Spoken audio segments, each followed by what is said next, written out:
लोक जनशक्ति पार्टी के बंगले की लड़ाई अब नए मोड़ पर पहुंच चुकी है। एलजेपी सांसद चिराग पासवान को मोदी सरकार की ओर से एक और झटका लगा है। उन्हें दिल्ली के जनपथ मार्ग पर स्थित सरकारी बंगले को खाली करने को कहा गया है। 12 जनपथ पते वाला ये बंगला दशकों तक चिराग के पिता और पूर्व केंद्रीय मंत्री रामविलास पासवान का आवास हुआ करता था। गौरतलब है कि हर दौर में सत्ता के करीबी रहे रामविलास पासवान का ये बंगला हमेशा सुर्खियों में रहा। इस बंगले का एक किस्सा राष्ट्रीय जनता दल के अध्यक्ष लालू प्रसाद यादव से भी जुड़ा है। क्या है वो किस्सा, हम आपको आगे बताएंगे। पहले एक नज़र डालते हैं इस बंगले के इतिहास पर। इस बंगले की कहानी बेहद दिलचस्प है। बिहार से सांसद बनकर दिल्ली पहुंचने वाले कई कद्दावर नेता हुए, लेकिन किसी के बंगले को वो रुतबा हासिल नहीं हुआ जो 12 जनपद को था। रामविलास पासवान जब 9वीं लोकसभा में हाजीपुर से सांसद चुने गए, तब विश्वनाथ प्रताप सिंह की सरकार थी। वीपी सिंह ने उन्हें लेबर एंड वेलफेयर यानी कि श्रम और कल्याण मंत्री बनाया था। उस वक्त पहली बार उन्हें 12 जनपद बंगला अलॉट हुआ था। तब से लेकर 3 दशक बीत चुके हैं। आखिरी समय तक इस बंगले ने रामविलास पासवान का साथ निभाया।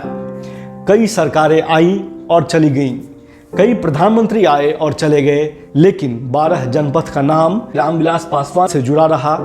ये राजपथ के करीब है। इसके पड़ोस में ही 10 जनपद का बंगला है, जहां कांग्रेस अध्यक्षा सोनिया गांधी रहती हैं। इसी बंगले में चिराग पासवान का बचपन गुजरा है।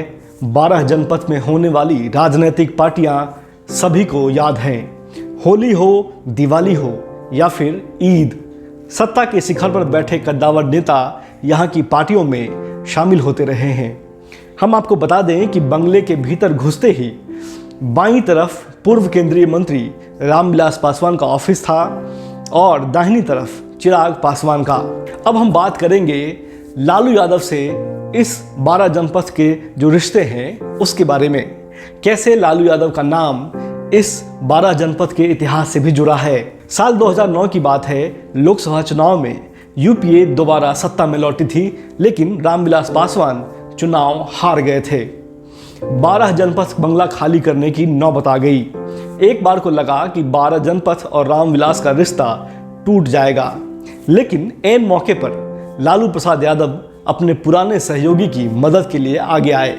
उन्होंने आरजेडी की तरफ से रामविलास पासवान को राज्यसभा सांसद बनवा दिया और इस तरह से 12 जनपद पर रामविलास का कब्जा बरकरार रहा। ये राजनीति का वो दौर था जब राजनेता तमाम विरोधों के बावजूद एक दूसरे का सम्मान करना जानते थे। राजनीतिक शुचिता मौजूद थी। लालू यादव ने अपने समकक्ष नेताओं के सम्मान में हमेशा आगे बढ़कर मदद की है। आपको याद होगा, लालू यादव ने बीएसपी अध्यक्षा मायावती को भी राज्यसभा भेजने की पेशकश की थी। 12 जनपद का यह बंगला रामविलास पासवान के लिए बेहद शुभ माना जाता था। इसी बंगले में रहते हुए उन्होंने लोक जनशक्ति पार्टी की परिकल्पना की और उसे साकार भी किया। केंद्र में सत्ता चाहे जिसकी भी रही हो, रामविलास पासवान उसके एक अभिन्न हिस्सा जरूर रहते थे।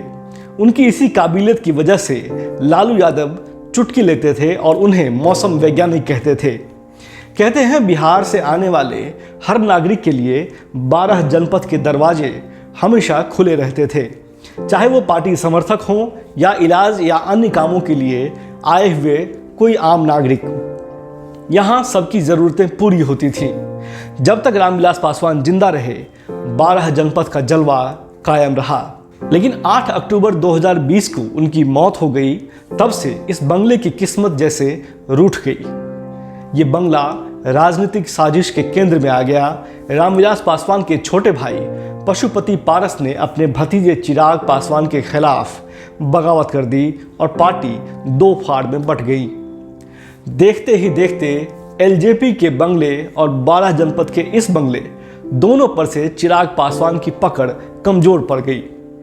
उम्मीद ये जताई जा रही थी कि केंद्र में चिराग पासवान मंत्री बनेंगे और उन्हें ये बंगला मिल जाएगा, लेकिन ऐसा हुआ नहीं। पार्टी तोड़कर अलग हुए पशुपति पारस को मोदी सरकार ने मंत्री पद दे दिया और चिराग को ठेंगा दिखा दिया। चिराग को फरमान सुना दिया गया है कि अब वो ये बंगला खाली कर दें। अब देखना यह है कि रामविलास पासवान के दोनों बंगलों को अभी और कितने इम्तिहान से गुजरना होगा। अगर आपको ये वीडियो पसंद आया हो तो आप इसे लाइक कीजिए और हमारे चैनल Cloud9 न्यूज़ को सब्सक्राइब कीजिए। धन्यवाद।